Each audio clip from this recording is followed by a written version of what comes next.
So I think let's go ahead and get started on the case study here. So for this first case study, we're going to be talking about an ion channel called TRPV1.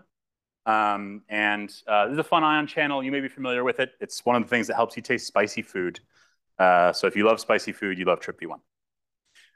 The data set we're using, I've sort of hidden behind myself here, is Empire 10059. So if you ever want to play with this data yourself, you totally should. So this is an ion channel, and it is a homotetramer. So that means there are 4 copies of the same single subunit that make a single ion channel. So we kind of take these copies and we rotate them around to make one ion channel. It's got 2 domains. This part at the bottom here is called the C-terminal domain. Okay? And then these helices are called the transmembrane domain. And they're called the transmembrane domain or the TMD because they go through the membrane. Right? So this is what lets those ions pass through the membrane. And if you look from the top down, we have this whole ions go. We also have some toxins bound to this channel to hold it open. That'll become important later. I just wanted to flag that here. Okay, so here's kind of the cartoon overview of what we're going to be talking about. We have the double knot toxins, DKTX. We have the transmembrane domain, which I will probably always call the TMD. And then we have the C-terminal domain, this dangly part at the bottom, that I'll call the CTD, C-terminal domain. Okay. The authors of this paper, the people who originally collected this data set, want to learn about the interactions of membrane lipids with the TMD. Okay, so they collected this data set in nanodiscs, which are like these little rafts of lipids, not detergent. And they want to see how do those lipids associate with the transmembrane domain. They also want to know what interactions the lipids make with the double knot toxin molecules, and then maybe if those lipids help bridge the TMD and the double knot toxin. Our goal here is to talk about what I would call the standard workflow. Okay, I want to flag right now, this is not like a writ in stone, this is the standard workflow. You could kind of call this Rich's standard workflow, but I think it's a general set of steps that will get you to a pretty good map. And then from here, what you do after this workflow will depend on what you're looking for, right? So in this case, we're going to follow the standard workflow to get to a map, and then we'll think about, since we want to know about lipid interactions with the TMD and the double knot toxins, how are we going to have to move from this like starting map to these specific maps of lipids, okay? So what the standard workflow looks like is preprocessing. That's the motion correction, CTF, that kind of thing. We're going to talk about blob picking, coarse particle curation. We'll talk more about what that means later. Then we'll do template picking, which we've talked a bit about. Then we'll do more thorough particle curation because we want to get a nice clean particle stack before we move into 3D, which will be homogeneous and non-uniform refinement. Okay? Like I said, for most single particle analysis projects, I start with this workflow. It's just kind of, sometimes you'll have to do something a little bit different, but generally, this will get you a pretty good map to start with. Okay? Lucky for us, this data was deposited as micrographs. So we don't have to do motion correction. They come to us pre-motion corrected. Okay? But we still need to estimate the contrast transfer function because that's this vital part of figuring out where those zeros are, where we have to flip the contrast, et cetera. Patch CTF estimation, just to give you kind of an example of the sort of data you'll see, looks like this. What I'm really looking for here is a match between the black line, which is the actual like oscillations in the image itself, and the red line, which is what CryoSPARC has said. I think this is what the CTF is.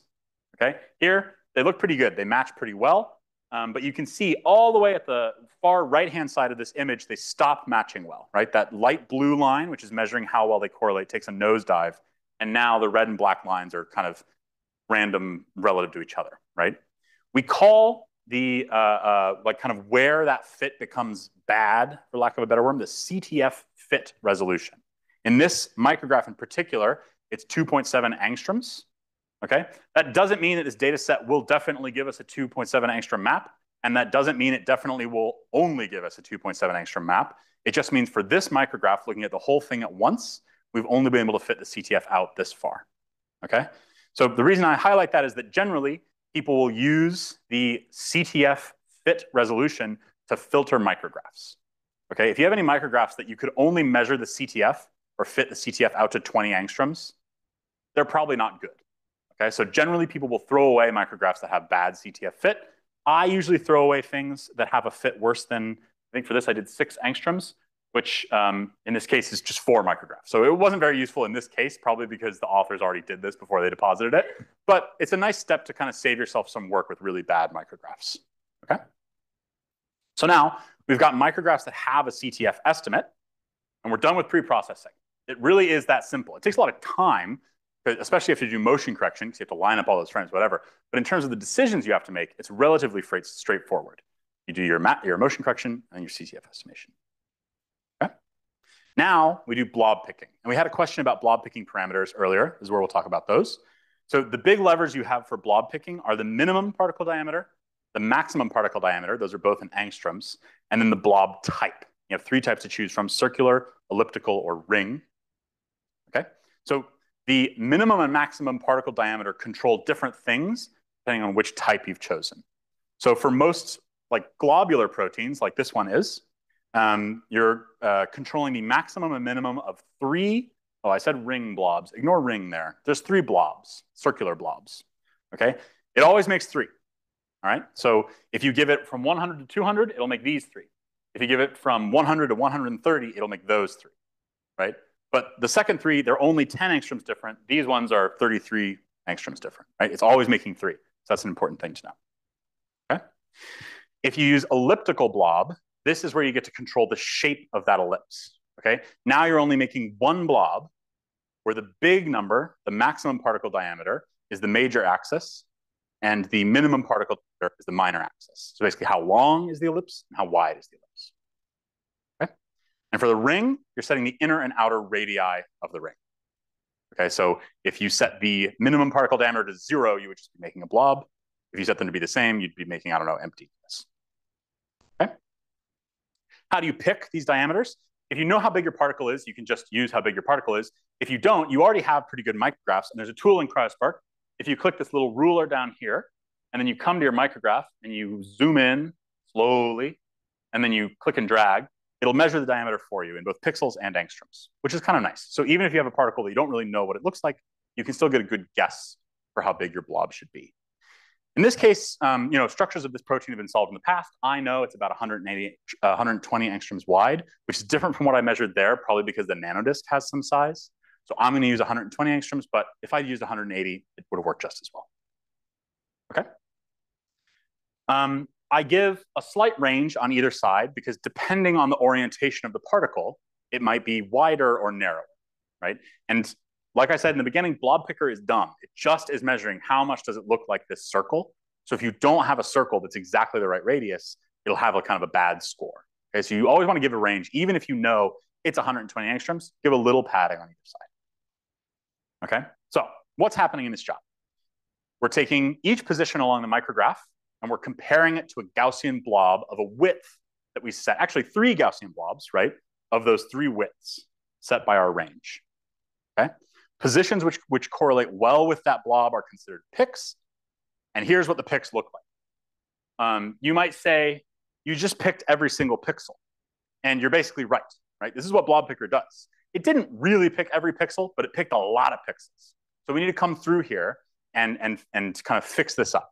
The reasons are, if we extract all of these as is, we probably could use 2D or 3D methods to clean them up, right? The problem is, more images means you're using a lot more disk space, right? If you don't do any cleaning up before you extract, you're taking your cookie cutter and you're making copies of all these positions, which just wastes a lot of disk space. It also means the jobs are slower because there's more images that they have to compare to your references. And it also means you need more classes, right? Remember what we talked about, that there is no such thing as a junk class. You need a class that looks like that particular type of junk. So the more junk you have, the more classes you need to filter it out. Okay. We're going to use a job called inspect picks to reject obviously bad particle picks. And when I mean obviously bad, I mean obviously bad. Okay. So let's look at this micrograph. The picks that are on that dark, like ethane contamination on the right-hand side of the micrograph, we definitely want to throw those away, right? We know those aren't our particle. We also want to throw away anything that looks empty to us. And I emphasize to us. We are looking at individual micrographs here. So it's important to remember that your images are really bad. So at this stage, I would emphasize keeping more, right?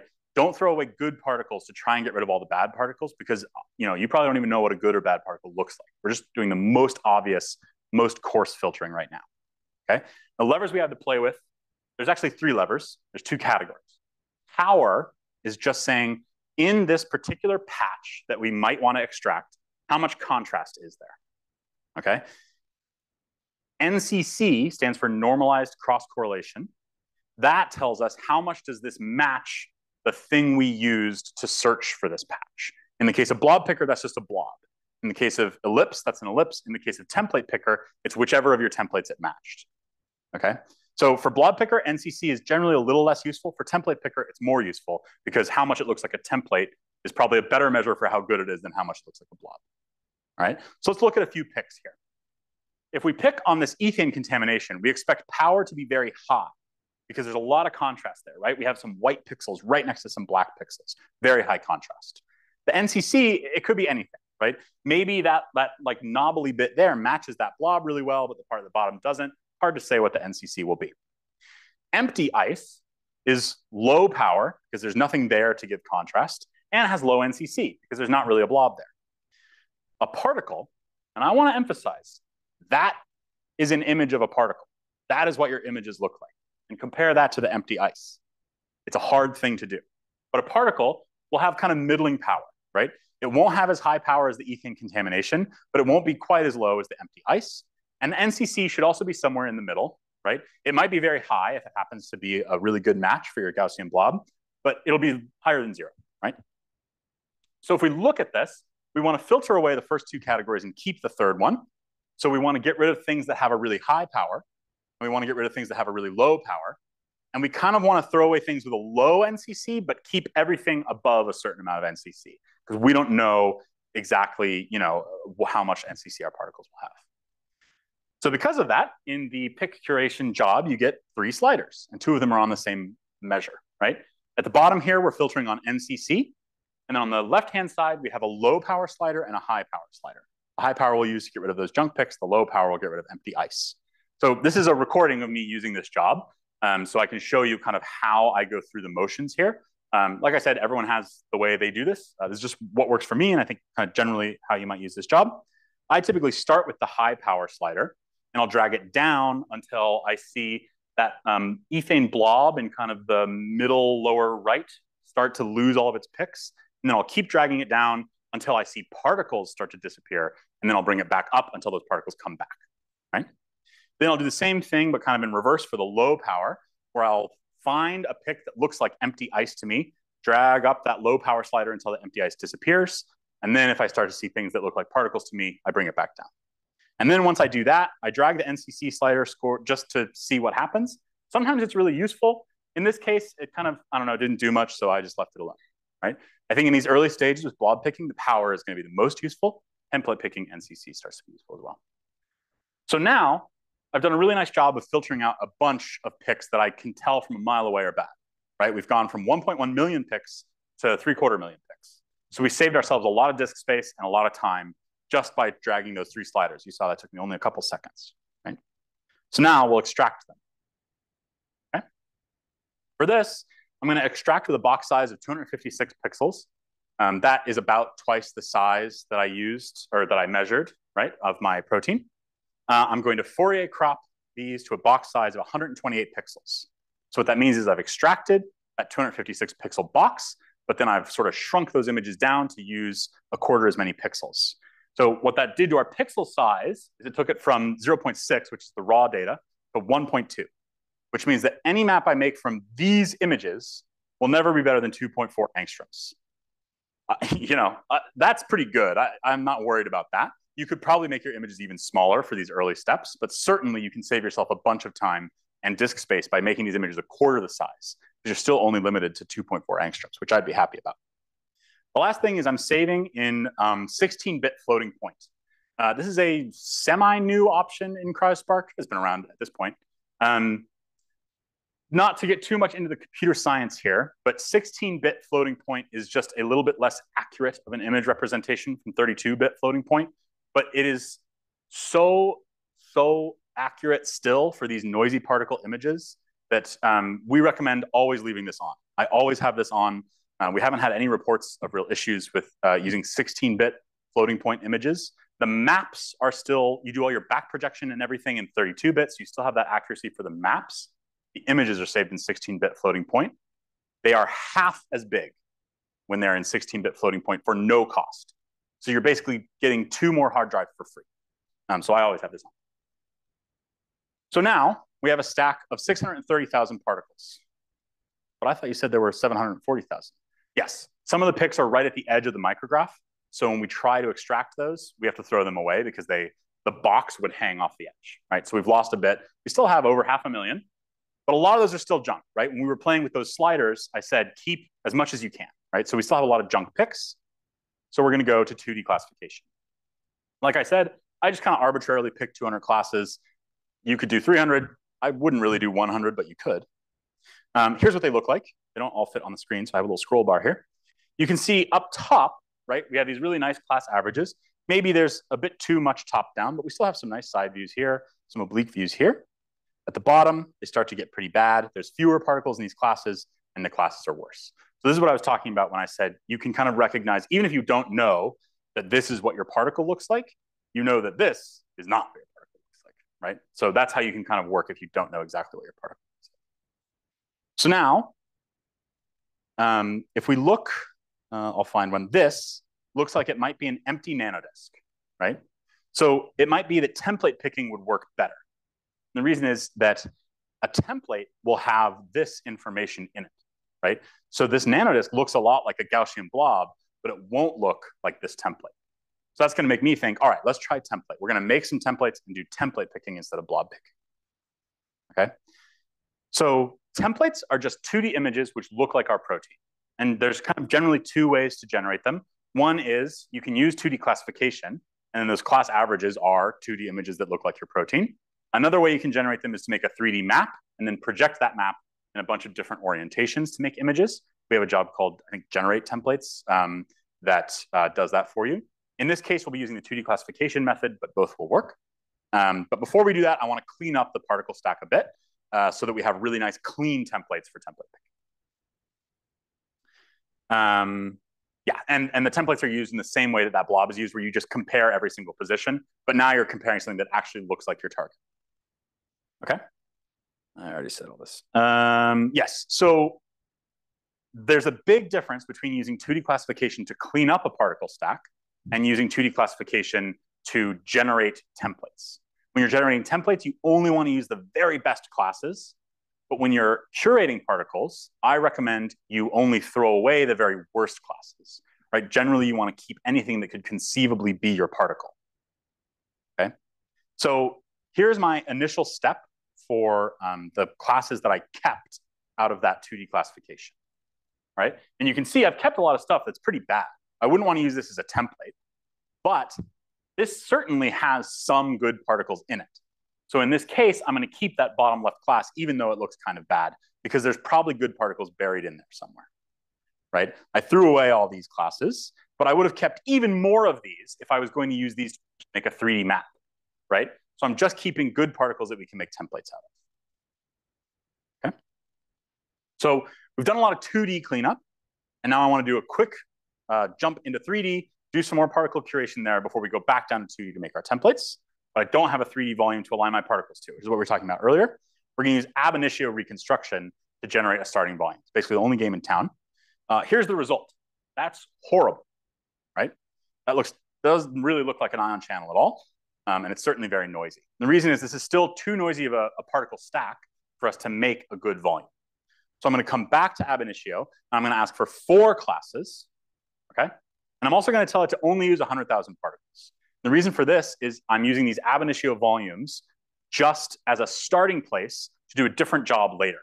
By default, if you're making multiple volumes, ab initio will classify everything into one of those classes. So it'll look at all 600,000 of our particles, but we're going to do that with a different job later. We don't need to do that with ab initio, which, as Ollie mentioned, is like less accurate, right, than these other jobs. So I only want to use 100,000 particles. I'm just generating those starting volumes. I'm not going to reuse its classification, okay? But here's our result from that job. And you can see that what's happened is that blue class is a much better sort of volume, right? It has this kind of micelle band at the bottom here. It has this bit that looks a little bit like that CTD, right? And it has these helices inside. And if you're looking at that and saying, that doesn't look very good, you're right, right? Remember, the goal of ab initio is not to make us a good volume, it's to make us a good enough volume. And this is good enough that we'll be able to line particles up to it, okay? These ones are clearly junk. So we can use these volumes as our junk class because we know now that there are particles in there that look like these volumes, but that we want to get rid of. So heterogeneous refinement is a different algorithm that's slower than ab initio, but it's more careful, right? It actually uses this iterative process where we take all of these volumes, we line them up to the images, update the pose, blah, blah, blah, right? So the other nice thing that heterogeneous refinement does is it performs a final iteration where it compares all the particles. So ab initio never goes back and double checks. So in that very first iteration, when the volumes are just pure noise, and it says, yeah, sure, you go to class 1, you go to class 2, it never comes back and looks at those particles again to make sure they belong to those volumes now that they look totally different. Heterogeneous refinement does go back through and really be sure and classify everything properly. Okay, so we're going to create a heterogeneous refinement job, and I'm going to turn on a value called force hard classification. If you remember when we were talking about how these algorithms work, we have the two volumes, and you find the pose, and you measure their correlation. By default, it'll split the particles between multiple volumes, right? It'll say this one looks 70% like this and 30% like that. So it'll put 70% of the particles kind of signal in that class and 30% in this other one. This forces it to put all in one class and none in another.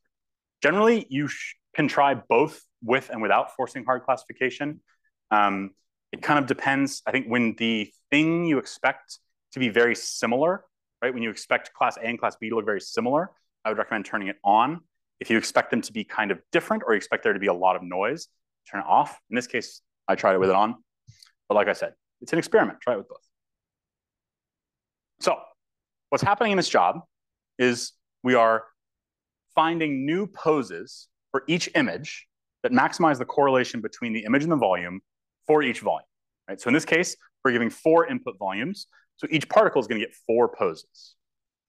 Then we assign each particle to a class based on which pose volume combination matched the image best. So each image will have 4 poses, but only 1 class. Then we'll update those volumes with all of the particles in their class with their pose. So anytime a particle's pose changes, the volumes will change. And anytime a particle's class changes, the volumes will also change. So here's the result of that. You can see those same 4 input volumes look a lot better when we use the heterogeneous refinement technique. And that's kind of what it's for, right? It's to say we start with these input volumes and then really carefully find the best pose and the best class assignment for each particle. So now that blue volume up there, I have it upside down, but that's fine, right? The C terminus looks pretty good, and we have nice helices for each of the helices in the transmembrane domain, okay? It's still not high resolution, and that's because heterogeneous refinement isn't trying to get you a high resolution map. It's trying to classify things out and make a good, and get that classification really good, right? From here, we can get a high resolution map, and we'll do that later. But remember, at this case, we're just trying to make templates, right? Let's not get ahead of ourselves. We don't need a high resolution map. We're just trying to make these 20 angstrom templates that we'll use to pick particles. So this is good enough. So now I do a 2D classification from those particles in that blue volume that looked good. So this 2D classification, we're not actually using it to classify particles, right? We did that in 3D. We're using this to make images that look like our particle. So now we've gone and we've taken all the particles in that blue class and we've said, find 200 images that look like the particles in this class. And that's what these are, right? You can see we have a lot of nice views here that we can use. I probably won't use these ones at the bottom because they're so blurry and noisy that I would pick a lot more noise, okay? So I'm going to pick this top set of class averages to use as my templates. So now when we go through the micrographs and we look at every single position, we're saying how much does this position look like any one of these, 22 images, okay?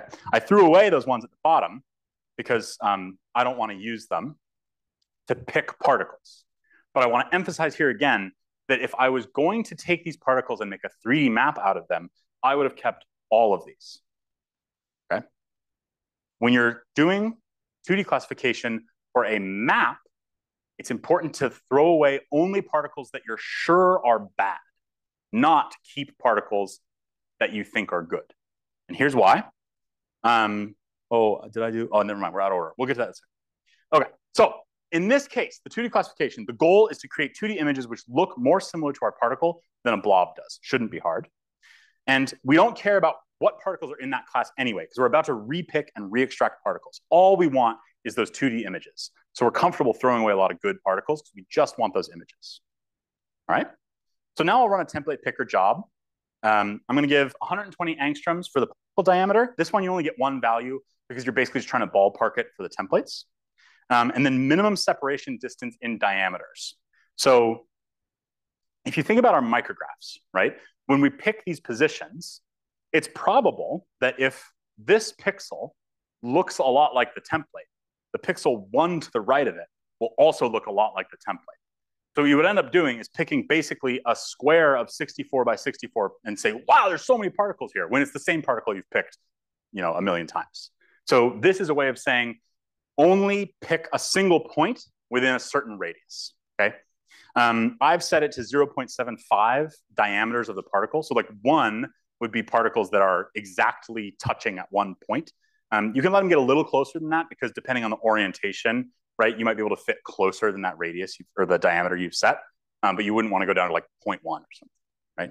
So if you have a really crowded micrograph and you want to throw away, or you want to only pick, like you want to throw away some stuff from aggregates, you could set this even bigger, right? So you have to say the particles have to be further away. One thing you could do. Like I said, these are the templates we used. I'm not going to walk through the whole, oh, that's why I have this up here. So this is what they actually look like, right? Here are the 2D classes, but when we're template picking, to avoid the template bias of saying, does this pixel look like what I told you it should look like? When we use the templates, they look like this.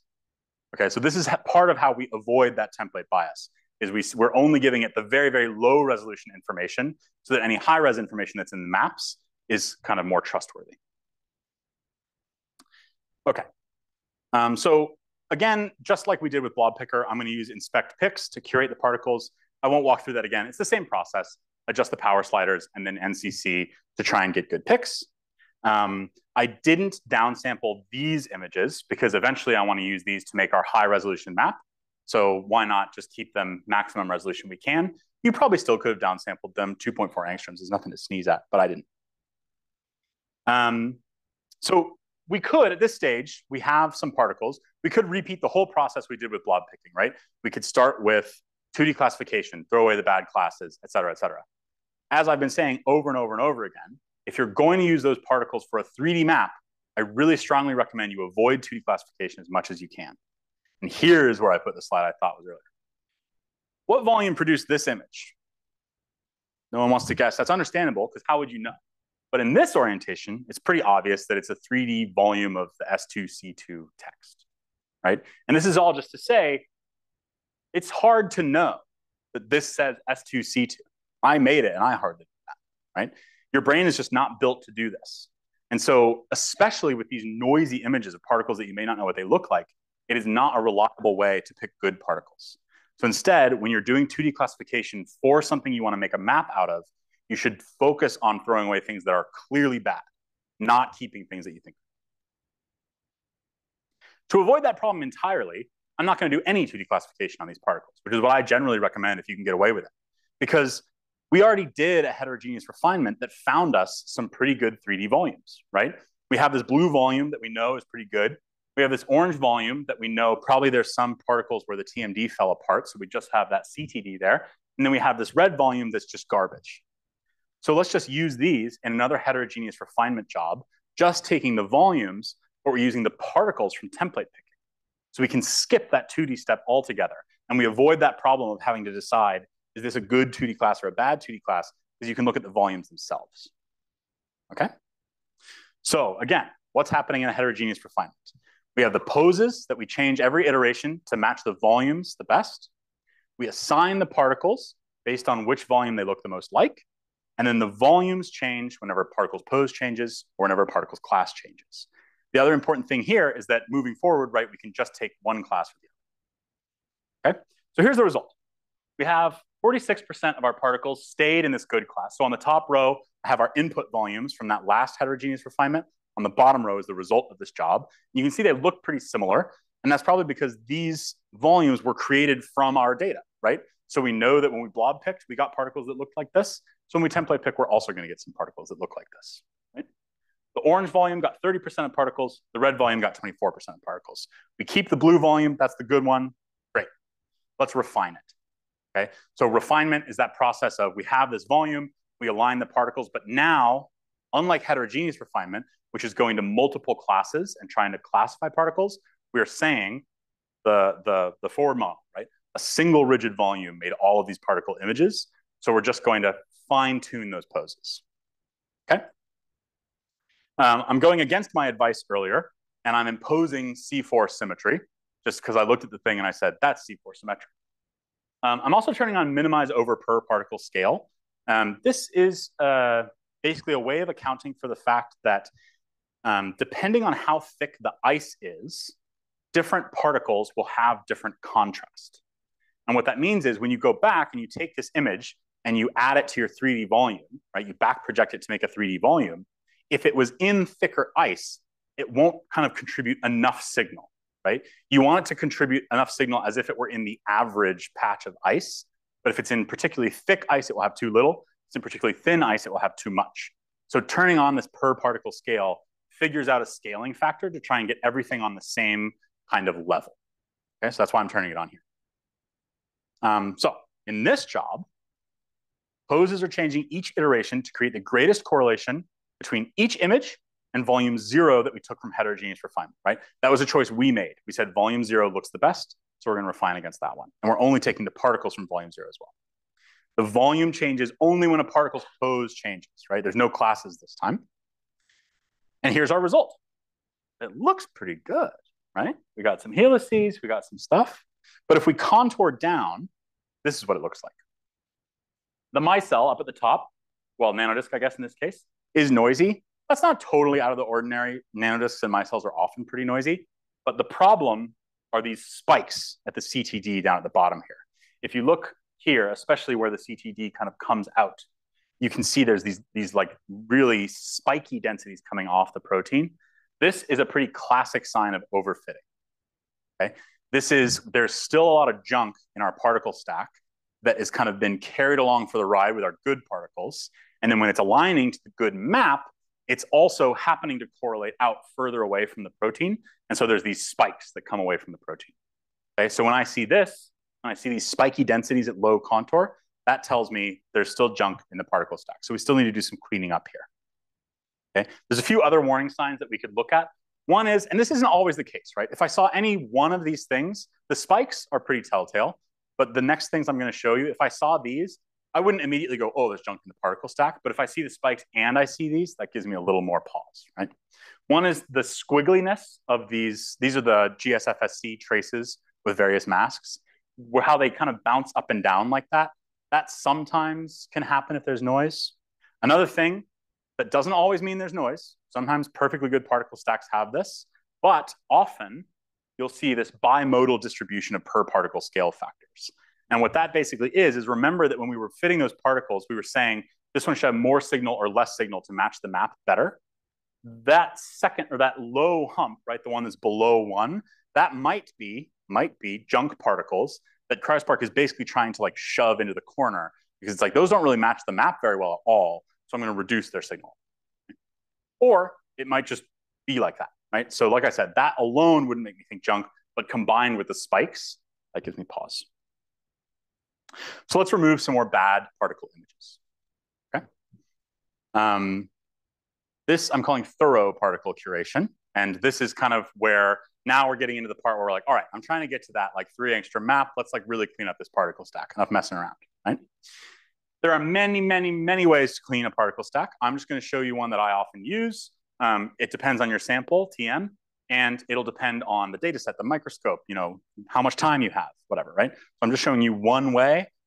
You'll find other ways to do it that might work even better.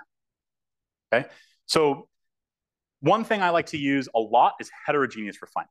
And the reason I like to use it is because you can kind of tell it what kind of junk you might see, You're also refining the poses, and it can handle a good number of classes. Okay.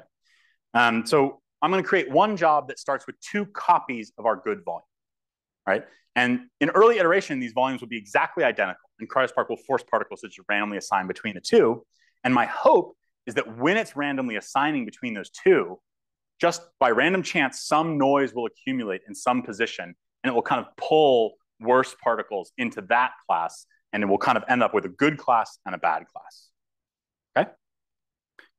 So here's the job. We're going to give it 2 identical copies of that homogeneous refinement volume, the one that had those spikes. And I'm going to force there to be hard classification because I expect these volumes to be pretty similar since they are, in fact, identical. Here's the result. It didn't work at all. They basically look the same, right? So we didn't successfully classify out any particles. That's not so surprising, right? I really did do this job. I'm not doing this just for dramatic effect. It's something to try. But if the junk looks a lot like your particles, this won't really be successful. Okay? So maybe if we instead go back and give junk volumes, quote unquote, right, things that don't look very much like our particle, we'll be able to pull more junk out of our particle stack, right? So let's make another job. We'll reuse those same, we have the blue, orange, and red volumes, right? We'll reuse those same volumes, but now we're only taking the particles from class 0. So we're taking our good particles and we're forcing them to reclassify against the same 3 volumes. Okay? It worked. It did successfully pull out some junk, right, into these other volumes. But the problem is almost all of the particles stayed in our good volume, right? We only got rid of, all told, like 50,000, 40,000 particles by doing this classification. Why do you think that heterogeneous refinement is failing to pull out junk particles? Okay, and there's a few things to draw your attention to. One is think about what the particles are actually being aligned to, right? How are they getting assigned into these classes? You can also think about how did we get this particular set of particles to begin with, right? We have this good particle stack, the one that we've used in this homogeneous refinement. What jobs did we use to get there, and what volumes did we use in those jobs? And can you think about a job we've already talked about that might work better for this case? And why would you use that job instead of heterogeneous refinement? Okay, so you have 1 minute and then 4 minutes.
Okay, so go ahead and chat with your neighbor about your better idea than what I've done so far.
Okay, thanks everyone. I'm sure you came up with better ideas than the processing I've showed you so far, which is great.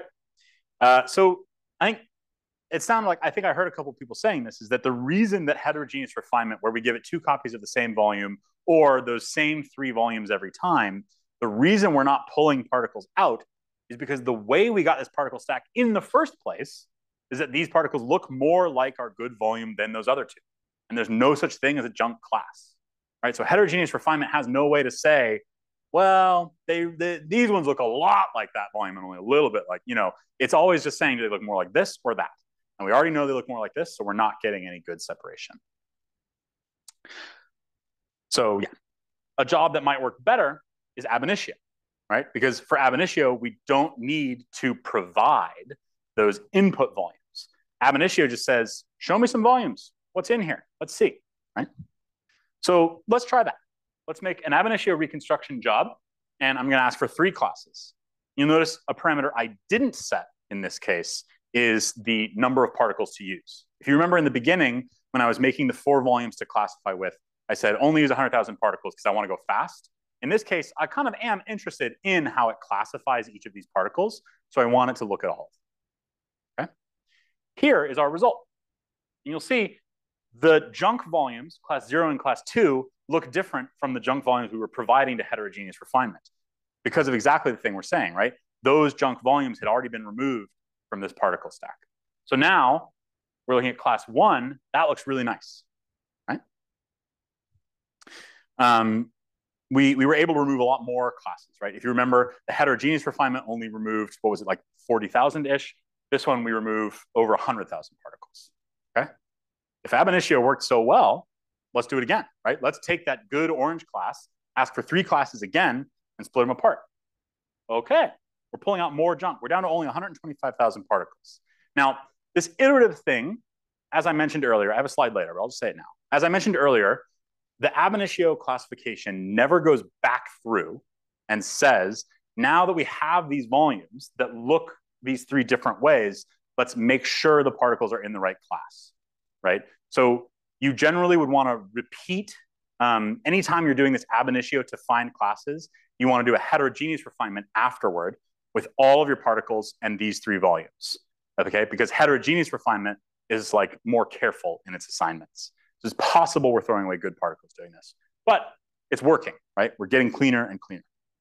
If we repeat it again, right, it works twice. What about 3 times? No. Now we have 2 kind of good looking classes, right? Class 0 and class 2.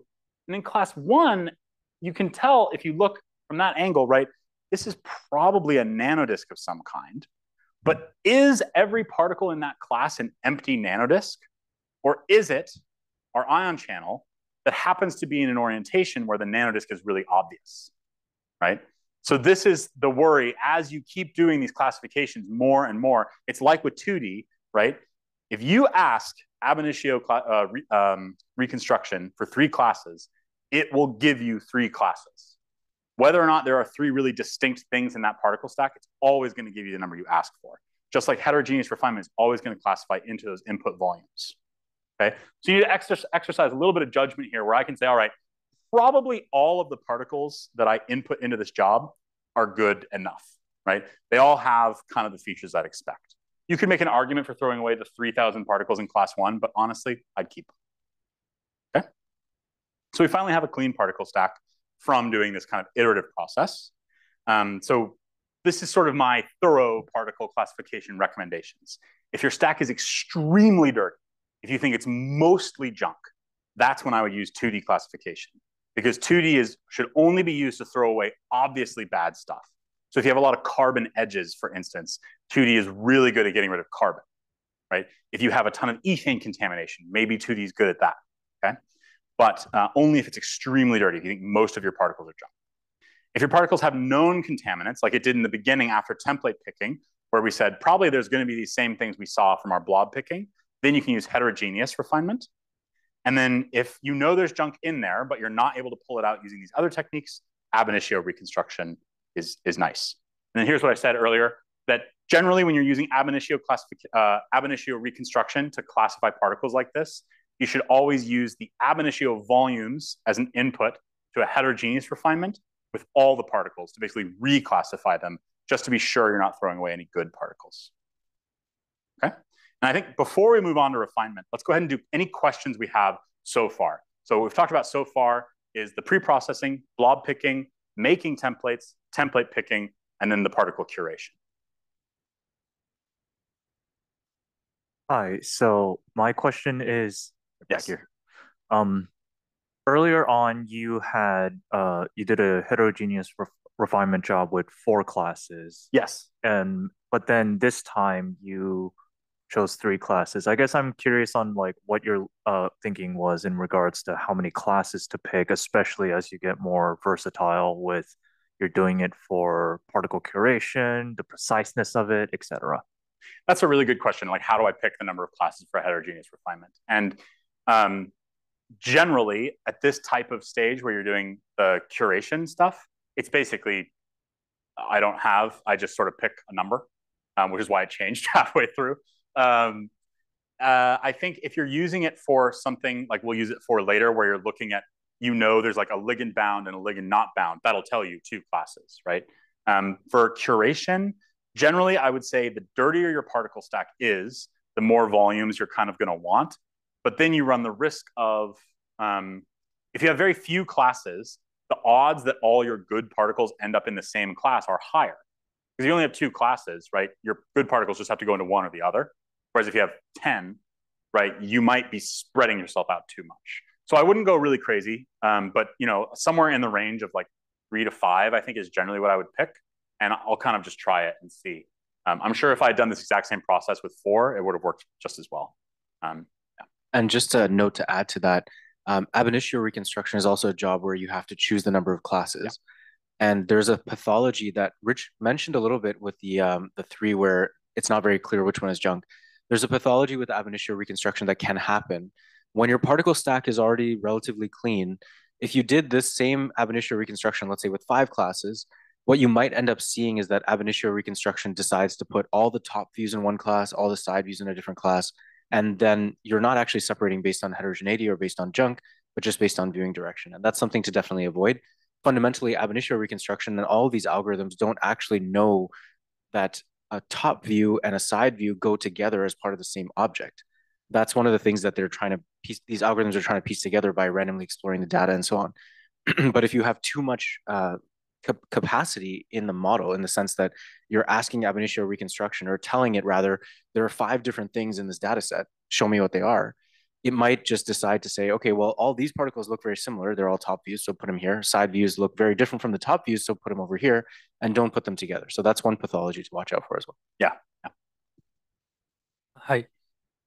So what particle stacks you use for this heterogeneous classification? It's the same particle stack which is being used for the ab initio, or use the cleanest 2D classification particle stack?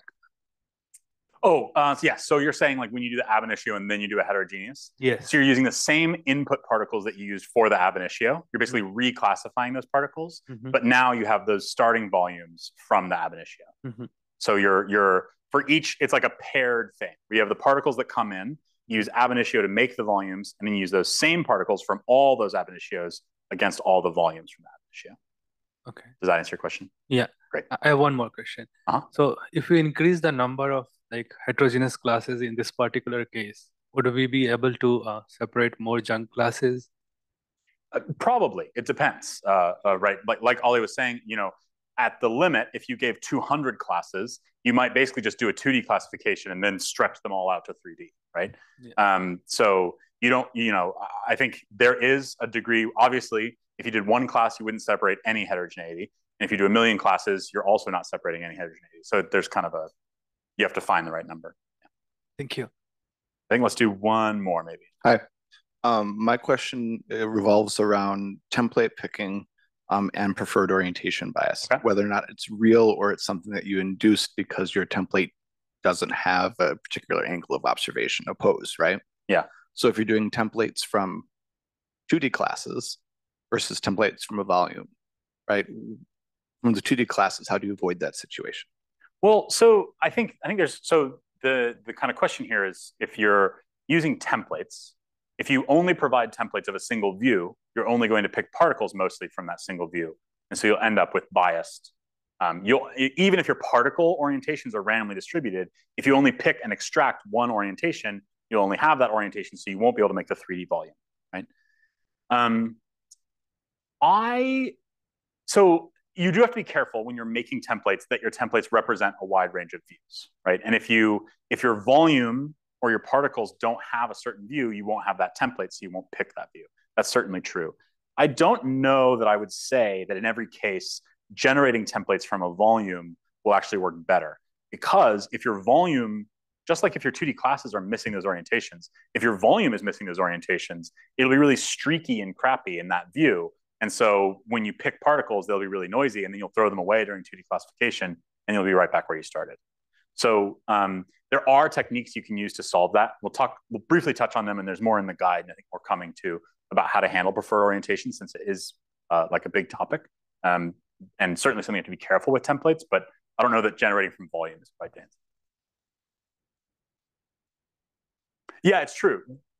Preferred orientation can come from the truth of the ice, and it come from the fact that you just didn't pick one of your views. And that's another reason to be careful during 2D, is that one of the views might look like junk.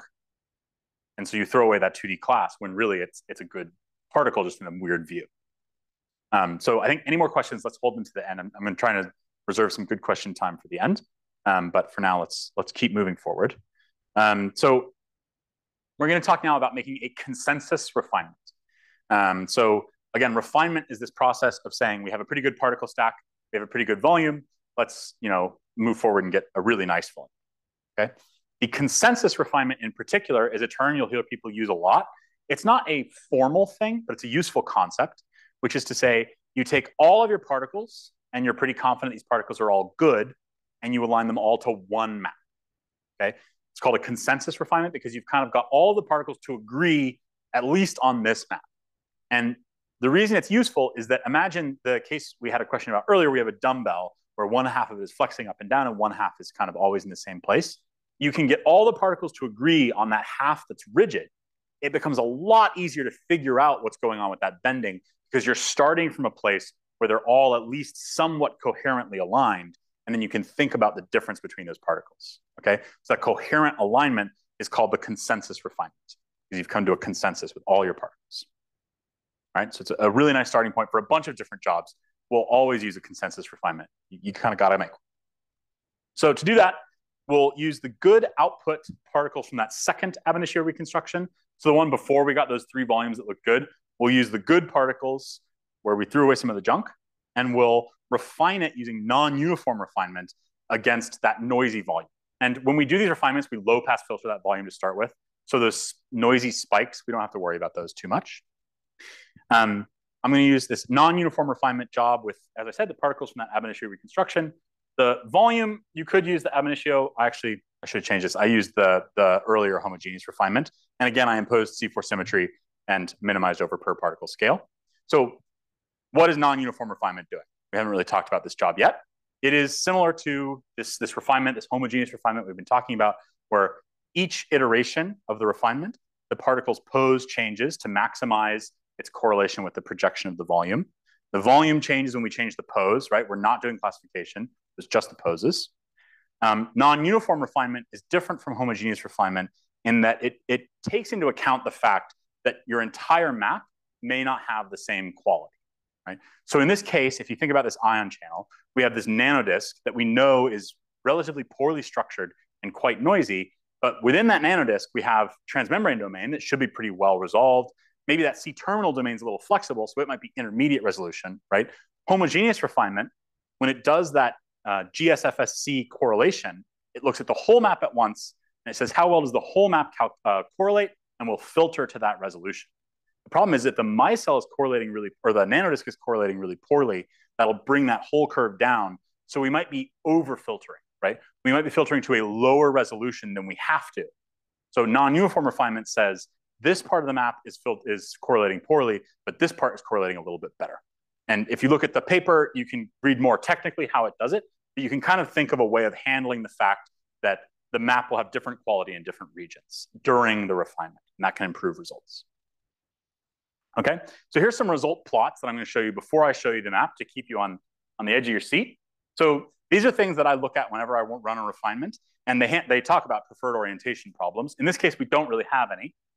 The plot on the left here is relatively new in CryoSPARC, but it's a way of assessing a bunch of different viewing directions. There's a lot of information on the guide about what exactly is in this plot. The things you really want to look at are, so this FSC curve is actually showing you kind of a distribution of FSC curves from a bunch of different viewing directions, and you're looking for that to be tight, right?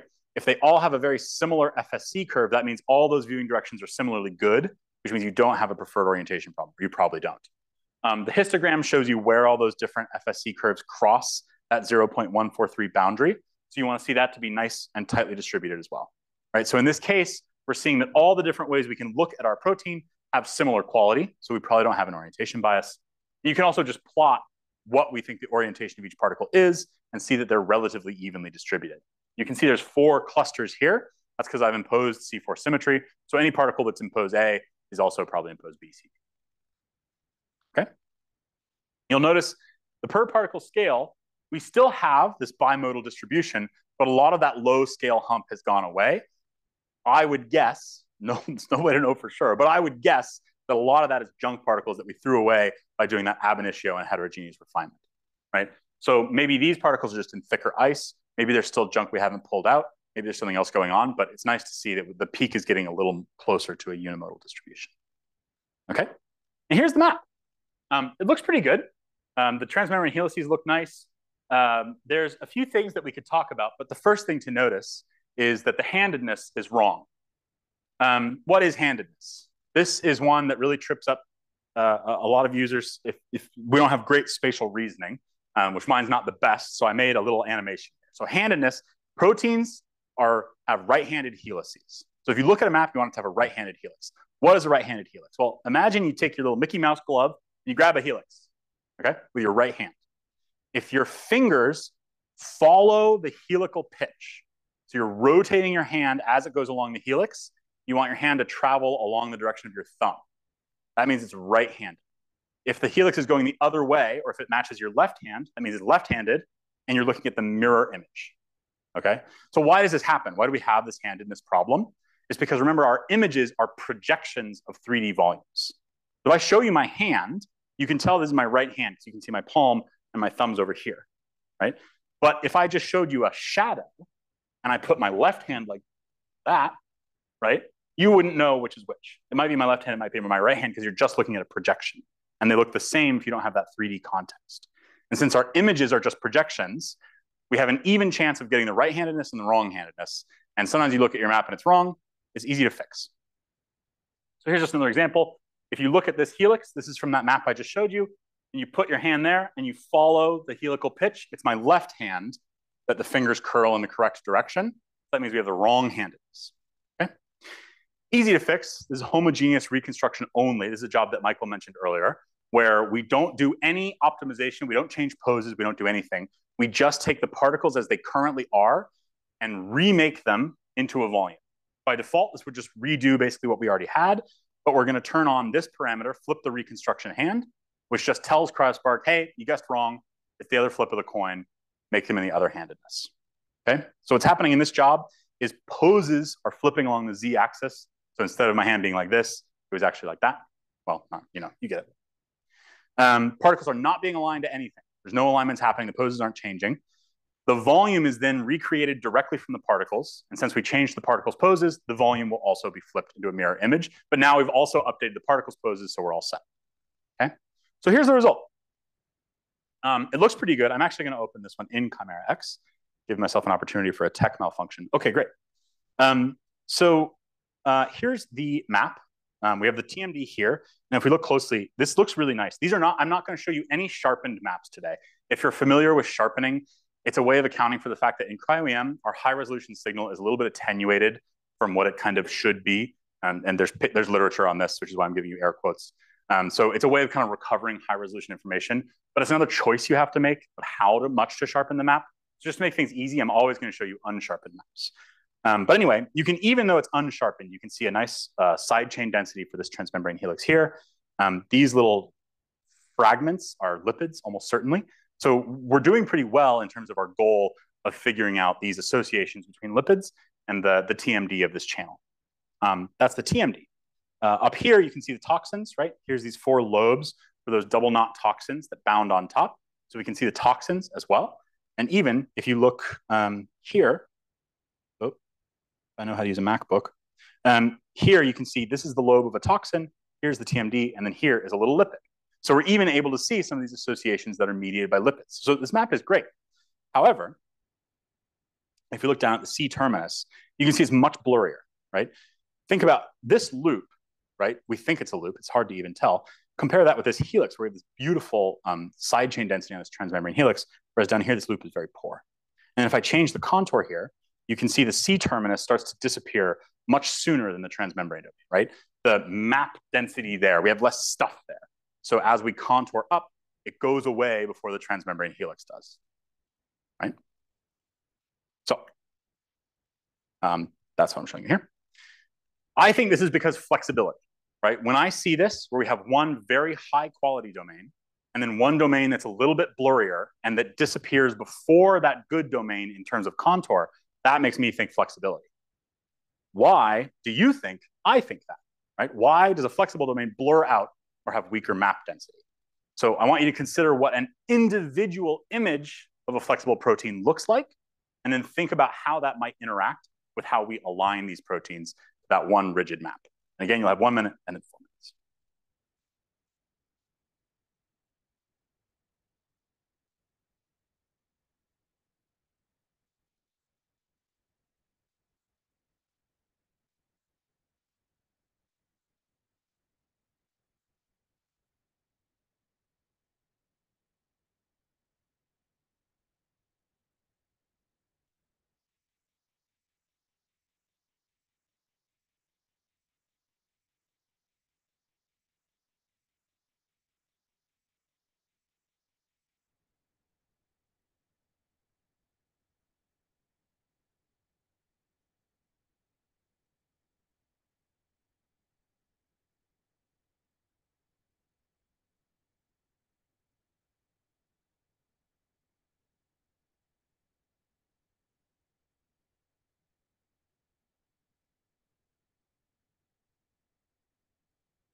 Okay, so why does a flexible domain blur out? What causes that blurring?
Okay, so why does a flexible domain blur out and have kind of weaker map density than a more rigid domain? And the answer is that, remember, when we're aligning these particle images, we're looking for the best overall match between our reference, right, this volume, and the particle image. And each individual particle image, if that rigid domain, you can always align that rigid domain, but every particle image, that flexible domain might be in a slightly different place. So overall, if you always line up the rigid domain, your alignment will be better than if you try and kind of line up that flexible domain. Okay?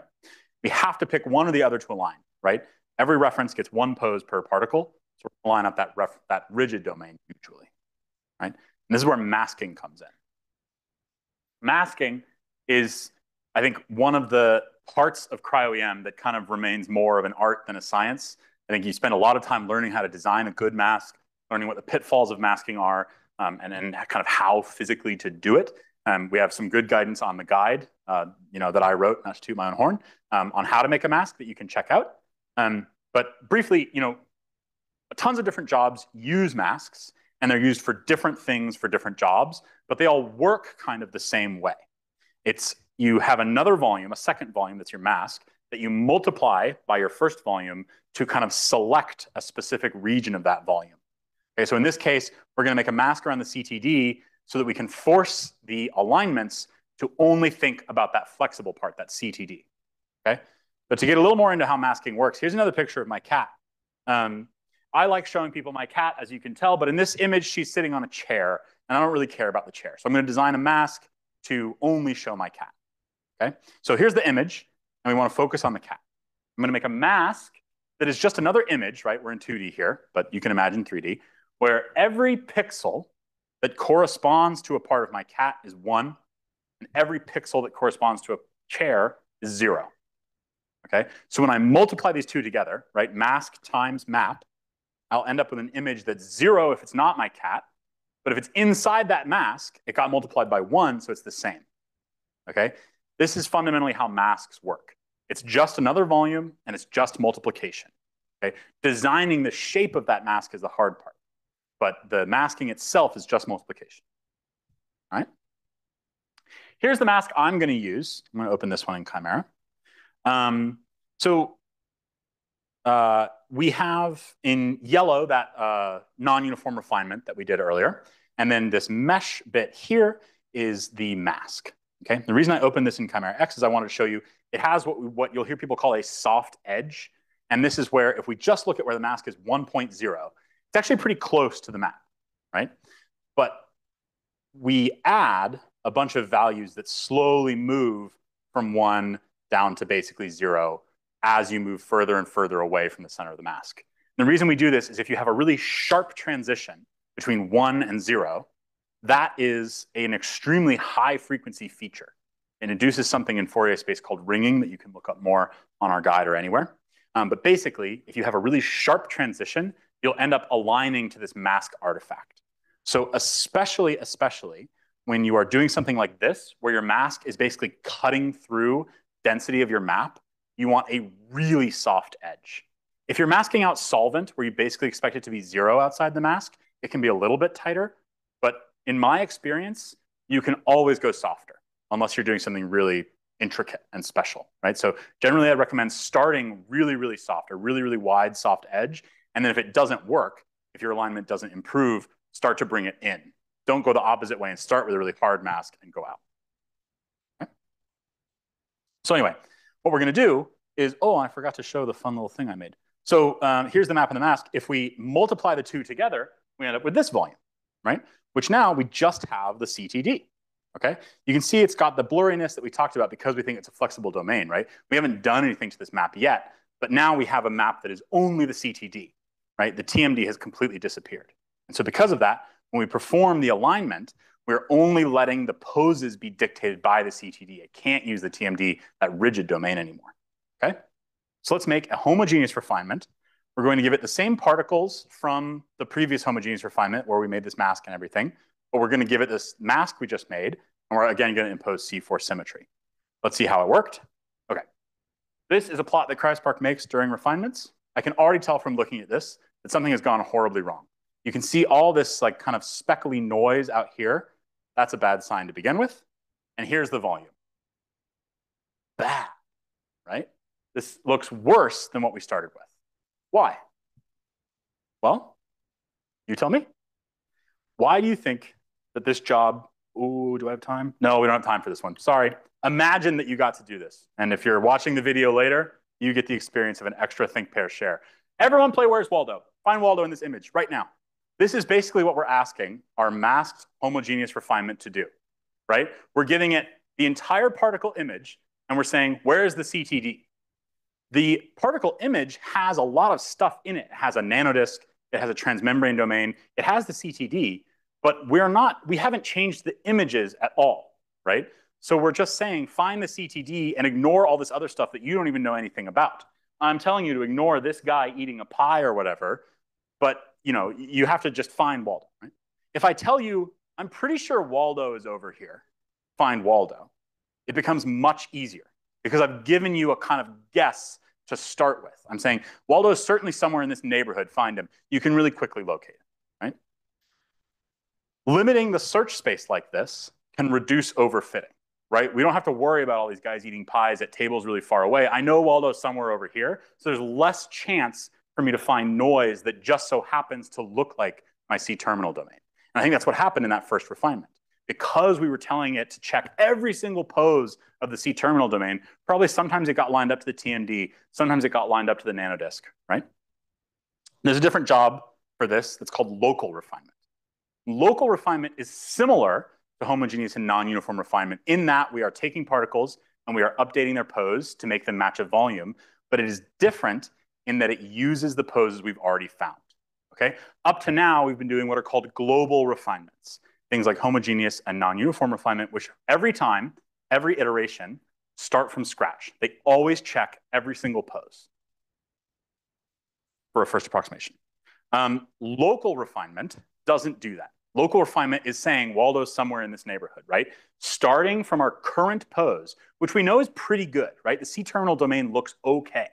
Starting from there, find me something that matches this masked volume a little bit better, all right? Giving it a small neighborhood of translations and rotations to search around its existing pose. Local refinement is the job I reach for in cases like this, where I have a good consensus refinement and I want to improve the quality of a specific domain. Okay, so here's the parameters I'm going to use. I'm giving it the particles and volume from that consensus refinement, and I want to give them the volume and the particles from the same thing. The reason being, it's going to use those poses, okay? So I want that volume to match the poses. I'm going to give it the mask we made around the CTD. So when it's optimizing these poses, when it's searching that neighborhood, it's only using the CTD to do that. And then I'm going to turn on this parameter called use pose shift Gaussian during alignment. By default, this parameter is off. And what that means is it will treat every pose as equally likely. This parameter turning on means you think that you're pretty close. It assigns a Gaussian probability where the highest probability is no change. Small changes are more likely than big changes, okay? And since our CTD looks pretty good already, I want this to prefer to make small changes. However, I will have at every iteration change the center of that Gaussian. Okay, so it's not always saying 0 is the most likely. It's saying small steps, right? Take small steps. Find this iteration, make a small step. Then recenter that Gaussian. I think this is the most likely. Make another small step. Okay? And again, I'm going to impose C4 symmetry. Here's the result. So on the left-hand side in blue is our global refinement, that non-uniform refinement. On the right-hand side in orange is this local refinement. And as I drag this little slider back and forth, you can see the CTD has improved a lot, right? If you look at this loop here, in the local refinement, the CTD looks a lot better. But if we drag all the way over, we've completely lost the TMD, right? If we open this in Chimera X, you can see if we contour so one thing I wanted to show is that during that local refinement, the map drifted a little bit, which is not so surprising, right? There's no such thing as like the universal coordinate 0. So as we align, the map drifts a little bit. That's okay. We can just fit them together and then they fit nicely. So in blue, we can see we have the CTD or the TMD and we have some good information for the CTD, but this local refinement looks much better, right? Here's the local refinement. Here's the global refinement. The local refinement is missing that TMD because the information is still there in the particles, but now it's been smeared out. right? Because we're aligning this flexible CTD, the TMD has smeared out. So if we contour down this map, it comes back, right? It's still there, but now this is the flexible domain. We're saying treat that CTD as the one we want to align. Okay? So that is the standard workflow, all right? We did our pre-processing, where we did motion correction, CTF, et cetera. We did our blob picking. We did a little bit of cleaning, just enough to get those 2D images that we could use for template picking. Then we did thorough particle curation to get ready to make that consensus refinement. And then in this case, after we did the standard workflow, quote unquote, we had that one extra step of doing a local refinement to get a good map of the CTD. Okay? And now, I'd love any questions.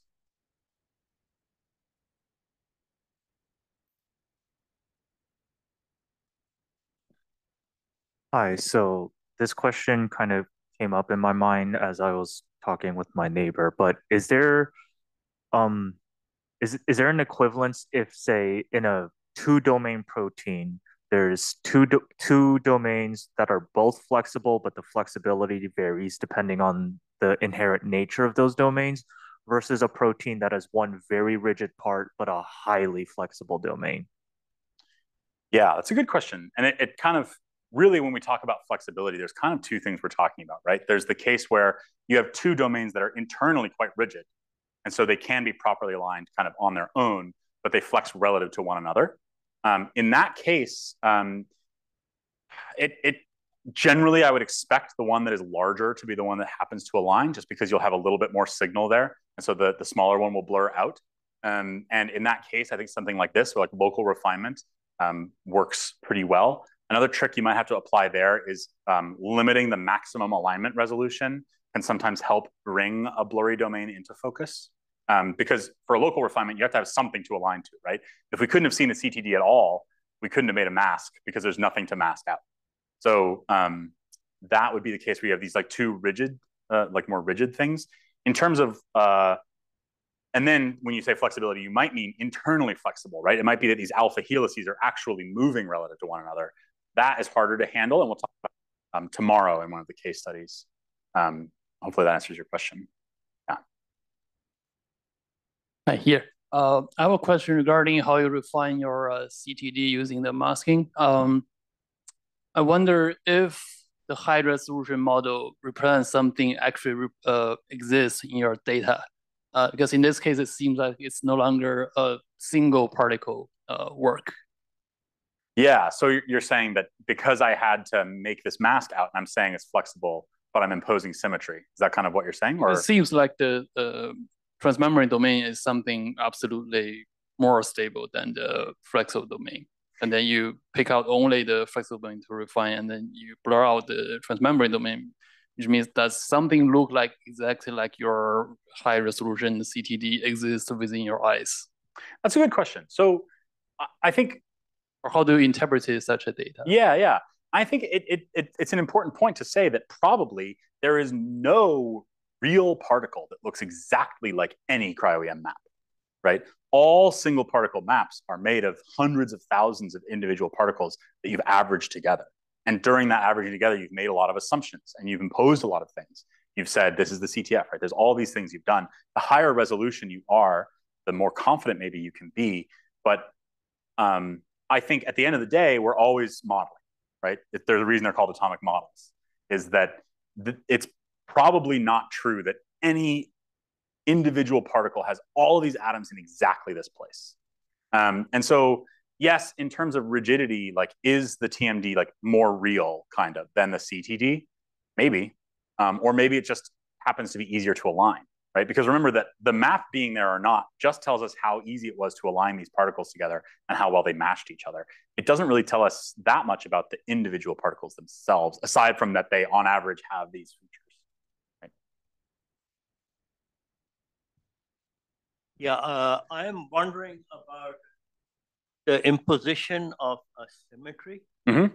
So if you have a case for subunits and say one of those subunits isn't binding your ligand, and that is making the associated cytoplasmic domain more flexible, then might it be idea to not go to C4 immediately and just stay with C1, and then try and extract that better? I don't know. Yeah. So yeah, the question is like, now that we know these things have this flexibility, was it wise to impose symmetry? And the answer, I think, is probably not. And the next case study we do, we'll go into more into that of like, when should you and shouldn't you impose symmetry?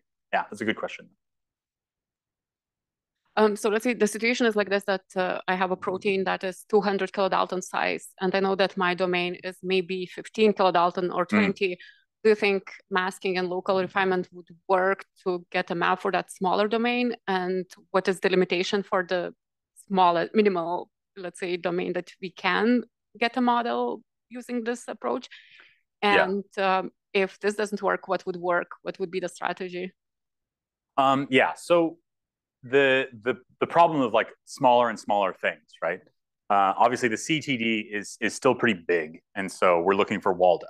In the case of a 15 kilodalton thing, you're kind of looking for the little bauble on top of Waldo's hat, and that might still be really hard. And at a certain point, it's just too small. The higher quality your data is, the smaller the thing you can refine. And I think the kind of internal symmetry will inform that a lot as well. If you're basically looking for something that's a sphere, it's going to be harder to properly align that. So down to a size that will depend on all those factors, local refinement, masking and local refinement will work well.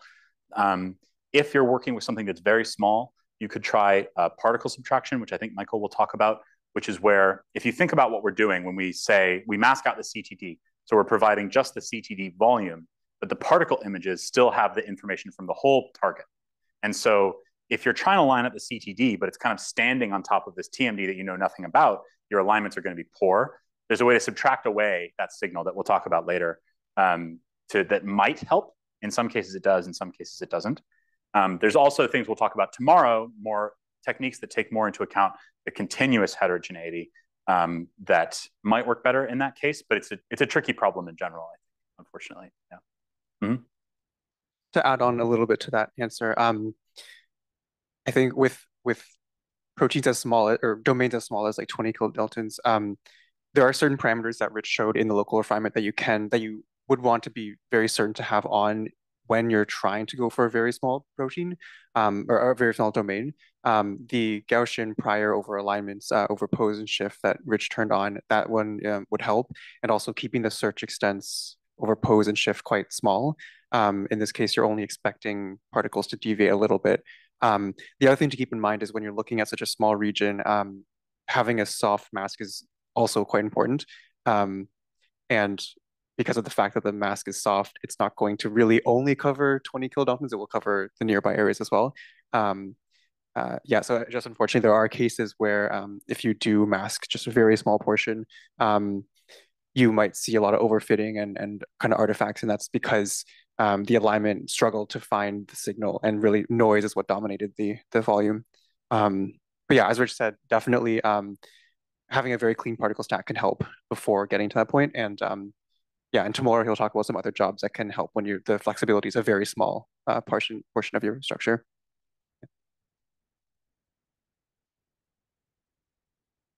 There are a couple of things from the Zoom people that there are still 40 questions from the Zoom team. We won't get to all of them, but several of them are similar, and I can kind of group them. Sure.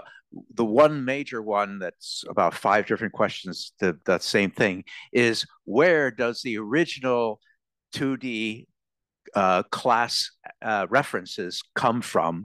Yeah, and where does the very original one start? Yeah, so that is literally random. I think it's easy to hear someone like me say random and think that I'm exaggerating, but it's literally, we just average the images together. If you have a deck of cards and you're trying to line up all the cards, this would just throw them in a pile on the ground and say those are lined up. And then as you go through the iterations, they will actually line up. But that very first one, you are literally randomly just mushing them together. Yeah. Great. Random. Yeah.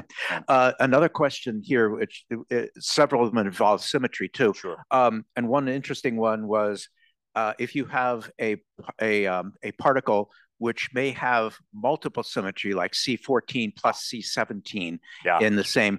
How would you start handling things with multiple possible symmetries, especially like C? Yeah. Bunches. So I mean, first of all, my apologies to that person, but you know, the answer is, I think you at that point you're gonna kind of like, we have two maps here, one of the transmembrane domain and one of the C-terminal domain. If you have a feature that is C14 symmetric and a feature that's kind of every other, so it's C7, you can have two maps, right? You can build the model for the C14 stuff in a C14 map and then do a similar refinement where you're only imposing C7 symmetry. I think Michael will talk a lot more about this afternoon. So yeah, it's a good question. And then it is, I mean, it is lunchtime. I don't want to eat into the lunch break, but I'm happy to take more questions. I just wanted to flag that. But, can I ask a quick Of course, yeah. How would doing a homogeneous refinement, flipping the handedness, be different than using your volume tools job that flips the handedness? So the question is, so the heterogeneous, did you mean the reconstruction where we just took all the particle poses? Yes. Yes. So the difference, so you could do it, the other option is you go into like Chimera and flip the volume in Chimera and then align it there? No, the volume tools job in CryoSPARC. Oh, yes. Okay. So the big difference there is that if you use the heterogeneous reconstruction, you're also changing the particle poses. So the volume tools, you can flip the volume, but then you've only flipped the volume. And then in that initial alignment, depending on the low pass filtering and your luck, basically, it might go back to the wrong handedness because you're still comparing a projection to the map. And you know, in these global refinements, it still might, but the nice thing about doing the reconstruction is that you're also changing the particle poses. Yeah, so especially for something like local refinements. Okay, thank you. Yeah.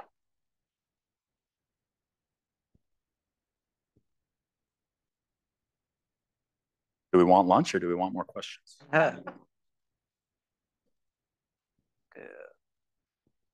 All right. I think we're gonna do lunch. Sorry, but you can come bug me during lunch. I'm happy to do it. Thanks.